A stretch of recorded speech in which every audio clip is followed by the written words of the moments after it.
Good employ અને right employ આ બે વચ્ચે શું તફાવત?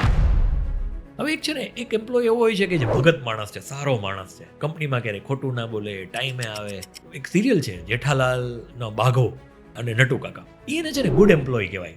માણસ તરીકે બહુ સારા, સાચું બોલે, કંઈ ખોટું ના બોલે, ટાઈમે આવે, બધું બરાબર, પણ એને કામ આવડે નહીં. એને કામ કંઈક સોંપીએ ને તો ઘણી બધી ભૂલો કરે. એક નાનકડું કામ આપ્યું હોય કે આ ખરીદી કરી આવવામાં 10 ફોન કરે કે સાહેબ હવે હું શું કરું, શેઠજી અબ ક્યાં કરું.